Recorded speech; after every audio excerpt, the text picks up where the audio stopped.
Então, não tenho dúvida que essas questões ela vai minando a gente, né? Vai tolindo a sua confiança e uma vez você não sendo trabalhada a sua confiança, fica muito mais difícil você acreditar que você pode chegar até lá. E é por isso que a gente tem uma responsabilidade inenarrável com as próximas gerações. A gente precisa trabalhar a confiança, porque quando ele chegar lá na idade que a Cláudia Honora conheceu da sua história, conheceu sobre esse divisor de águas que é o sistema de opressão, que nos diferenciam pela cor, eu levei 25 anos para entender o porquê que eu ocupava ainda aqueles espaços, o porquê que o caminho para mim era muito mais sinuoso, né? Então, a gente trabalhando essa base, sem sombra de dúvida, nós não estamos falando que nós vamos extirpar o racismo nos próximos 30, 40, 50 anos, que eu não sou capaz de acreditar que esse sistema que durou por quase 400 anos... Essa era uma das perguntas que eu ia fazer, desculpe cortá-la, mas é que eu preciso trabalhar isso. Você avalia que, pelo menos, houveram avanços consideráveis de um tempo que já foi, graças a Deus, né? Ele passou. Você acha que houveram, pelo menos, avanços que são consideráveis e significativos? Os avanços, eles aconteceram, a conta-gotas. Então, eu não sou aquela tipo de pessoa que vai ver o copo menos vazio. Uhum. Eu gosto de ver que ele está mais cheio. E a gente verifica isso, né, por meio de legislações que foram instituídas, legislações que fizeram com que houvesse possibilidade de mobilização, de mobilidade social. Essas pessoas conseguiram se mobilizar socialmente e isso fez com que essas pessoas pudessem alcançar lugares que anteriormente seriam impossíveis. É o que deveria ter acontecido lá do momento da abolição da escravização, que não aconteceu. Então, sim, houve avanço, houve pessoas que lutaram para que a gente chegasse até aqui. E isso eu olho com um olhar muito positivo e acho que é o que faz com que a gente avance e o que dá sentido para a nossa luta. Mas numa análise fria, a senhorita também avalia que ainda está aquém do que deveria. Não, sem sombra de dúvidas. Para mim houve sim avanço, mas para mim, igual eu te falei, a conta-gotas. Eu acho que a gente poderia muito mais. Quais setores você acha que poderia avançar mais? Através de políticas públicas, projetos educacionais, o próprio letramento social e racial? O que você acha que... Isso aqui, Anderson, eu tenho certeza que isso aqui, se fosse muito mais evidente, causaria um impacto social muito maior. Sem sombra de dúvidas, Anderson, a responsabilidade do poder público e da iniciativa privada é inegável nesse momento. Então, quando a gente fala isso, a gente precisa trabalhar primeiramente a base. Então, se a educação não trabalha a Lei 10.639, a Lei 11.645, que institui a obrigatoriedade da história afro-brasileira e africana, a gente vai encontrar adolescentes, pessoas adultas lá na frente que ainda não conhecem a sua história. Né? Ainda leio os livros sobre o ponto de vista do colonizador que entende que nossos corpos deveriam ser escravizados porque nem humano nós éramos.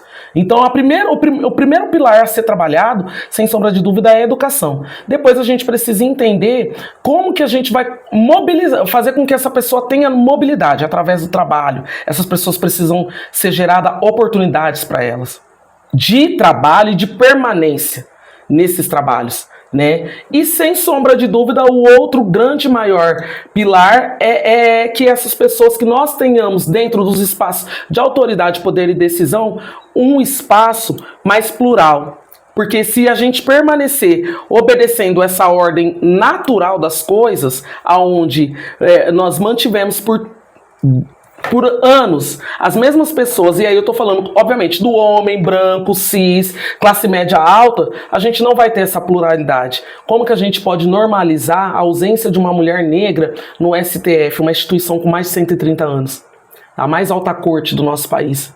Então isso diz muito sobre o modelo de sociedade que a gente tem construído.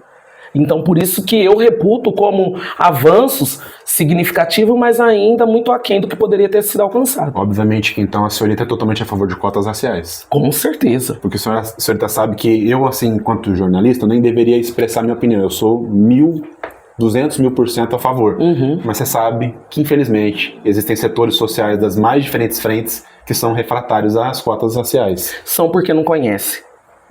Tá longe da gente dizer que as cotas são um privilégio para as pessoas negras.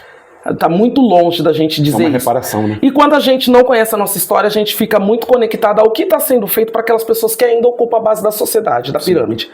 Porque a gente precisa entender que o sistema de cota não começou com as pessoas negras. O sistema de cota começou quando o Brasil imigrou pessoas da Europa para cá, e para essas pessoas poderem vir para o Brasil, ninguém trouxe essas pessoas aqui porque o Brasil era um país tropical, um país maravilhoso de se viver. Não, essas pessoas foram convidadas para que exercesse esse sistema de embranquecimento, e para que elas viessem para cá, o Brasil ofereceu a elas moradia, gado, dinheiro, terra. Então as cotas não começaram com as pessoas negras, muito pelo contrário, começou lá no período Brasil colônia ainda.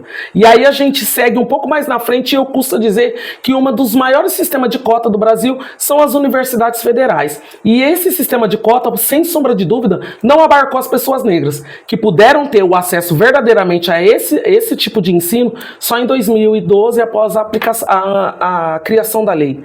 Então, antes da gente falar sobre o sistema de cotas que promove o número de pessoas negras em cargos públicos, bem como nas universidades públicas do nosso país, a gente precisa entender que não foi um sistema criado para abarcar pessoas negras. O sistema de cota, eles foram criados muito antes disso, mas a história não é contada, né? Então, por conta disso, quando me pergunta qual é o pilar que a gente tem que desenvolver, sem sombra de dúvida, é a educação. É lá que a gente vai começar, é na base da pirâmide.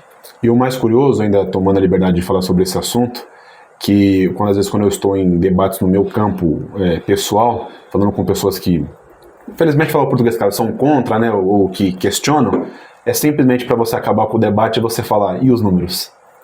Acaba a conversa. Exatamente. Funciona. Exatamente. Você sabe melhor que eu isso.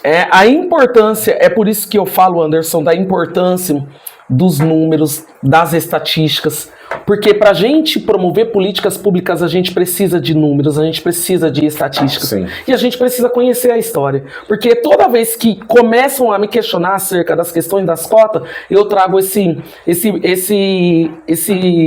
linha cronológica da história. Sim. E apresento a mesa e coloco a mesa. Se vamos falar de cotas, vamos falar desde quando ela começou. E quem foi privilegiado até hoje aqui no Brasil com o sistema de cotas? Será que verdadeiramente são as pessoas negras? Será que nós estamos tendo um privilégio? Ou nós estamos falando de uma reparação social depois de 138 anos de uma pseudo-abolição? E é curioso você levantar essa questão, porque é um dos argumentos, né, de até pessoas que não é por maldade, às vezes é por uma desinformação, falam, não, mas deveria ter cotas sociais, mas eles não entendem que ela já abarca as duas coisas também. Exatamente, porque as cotas, na verdade, para ingresso na universidade, ela abarca tanto as pessoas oriundas de colégio público, quanto as pessoas negras, indígenas e agora as pessoas PCDs e trans também. Exatamente. Então o sistema de cota, ele não tem um único objetivo.